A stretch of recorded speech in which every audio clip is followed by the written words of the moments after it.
Hello, today is the 2nd of June, and this is the 5th episode of the Southward Progress Report series, um, where in this episode I will be covering all of the changes that I made to Southward during the month of May.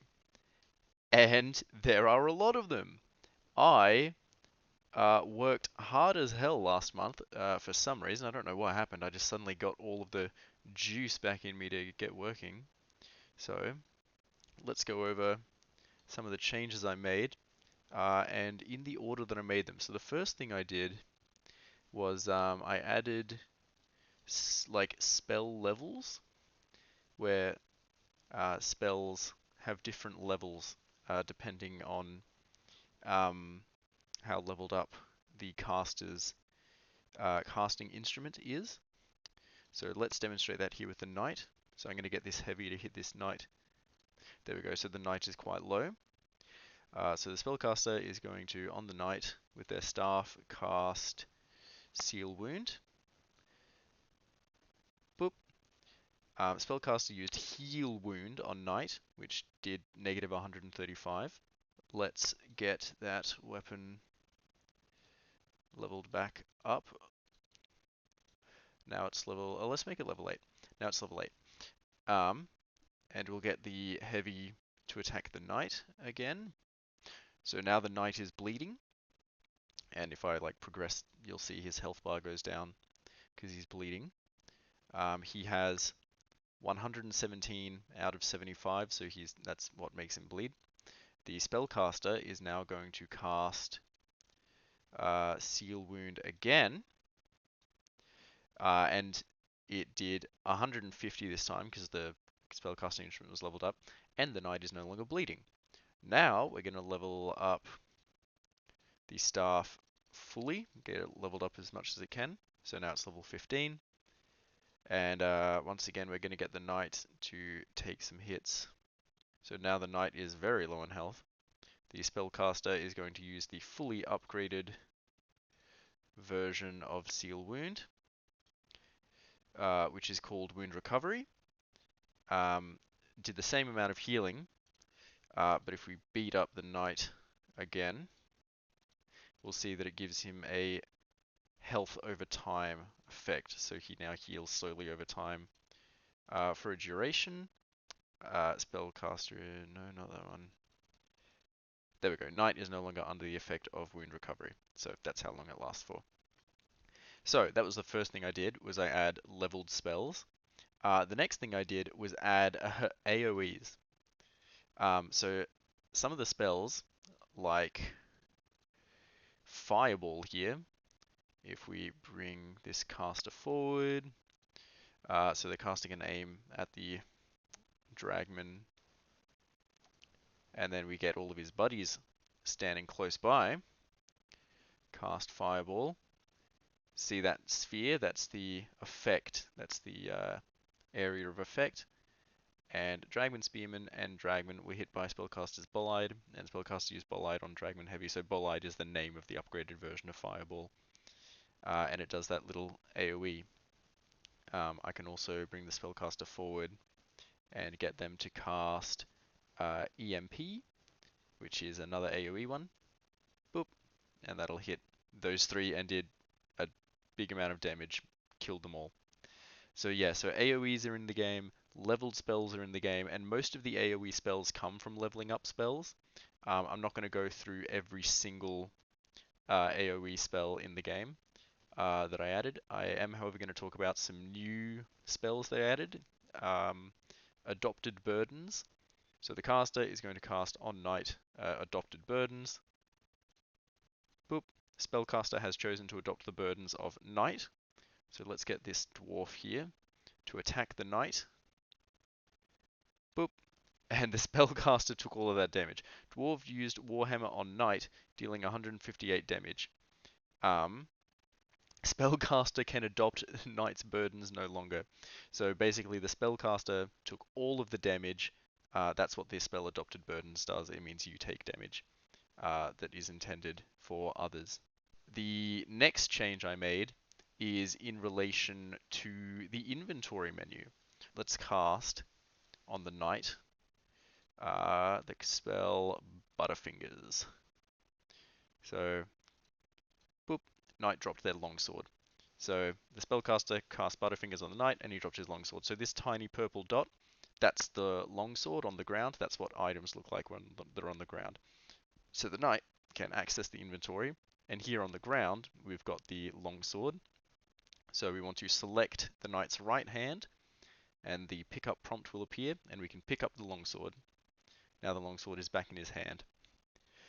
So you can pick stuff up from the ground, and also if you go up to your allies, when you enter the inventory, they will appear in this list, this is all of the allies.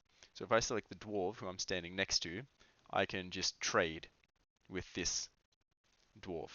So he's got a distilled health potion. I don't. So I want to take that. So I click the take button. Boop. The distilled health potion is now in my inventory and it's out of his. So I can now use the distilled health potion on myself. There we go.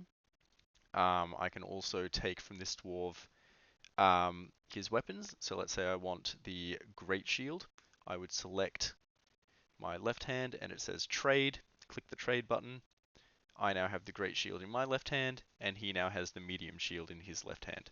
And you can see I have the great shield now in my list of weapons outside of the menu as well. So what if I want to trade items with the spellcaster? Well, the selected player is too far away, so unfortunately I don't have access to their stuff. What I can do, however, is I can throw stuff to them. So let's say I want to throw the distilled health potion that I just took from the dwarf. I select the distilled health potion. This throw prompt will appear, and when I press that, this purple dot was thrown by the knight in the rough direction of the spellcaster. The knight obviously isn't very good at throwing. That was a pretty bad throw. So now the spellcaster just needs to, let's see. Nope, it hasn't appeared on the ground, so it's too far away. So we take a little step forward, access the inventory again, and here it is on the ground available for us to pick up. So we press pick up, it's in our inventory now, and we can use it on ourselves to get our health up. Oh, and you can also just choose to drop an item. So if I go into the inventory and I select longsword and I select drop, it's appeared on the ground, and it's appeared on the ground here. You know, I can run away. The dwarf character can come up and see the sword on the ground and pick it up. So items can appear on the ground and all that. Oh! Knockback. Knockback is something else I added. Okay. Okay. So let's get the spellcaster. And let's get the dwarf. And the dwarf is going to hit the spellcaster with the warhammer. And the spellcaster is going to experience a little bit of knockback. And it is going to be a very little bit. You know, the warhammer is heavy, but they won't get knocked back that far. Yeah, so I'm sure you saw they just moved back a tiny little bit. That was the knockback they received. However, spells can also do knockback. So let's get a whole cast of enemies up here. Oh yeah, and let's just get them all scattered about. And the spellcaster here is going to target the Dragman Swordsman, who's roughly in the middle. And they're going to use the Gust spell. And let's see what happens when they cast Gust. It sucks all of the enemies in this radius in towards the Dragman Swordsman. So they all got sucked into this point. And you know, now that they're all in that point, you know, what can we do now that they're all in that point? We can select the Dragman Swordsman again, who'll be at the middle. And let's do a different spell. Let's say we do not that, sorry. We can do, you know, Bolide now. And because they're all grouped up like that, it'll hit all of them. Bam. Look at all that damage. Water Stream has knockback. There, a little bit of knockback. What has more knockback, however, is Tsunami. Yeah. Bang! Look at that knockback. That's not even the craziest bit. Let's select who's roughly in the middle. I'll put you in the middle. Tornado. That has some knockback to it. Let's see. Yep, and that just pushed all the enemies away from that point. So yeah, knockback is something I added. AoEs to spells is something I added. Spell levels, trading between players in the inventory, throwing items to players, leaving items on the ground, picking up items off the ground. Yeah, those are all things that I added during May. So now comes the part of the video where I talk about the changes that I want to make this month, June. I probably won't be able to make that many changes because I am going on a holiday for a big chunk of this month, and I need to spend the first part of this month preparing for that, and then the next part of the month actually going on the holiday. So I really don't think I'll have a lot of time.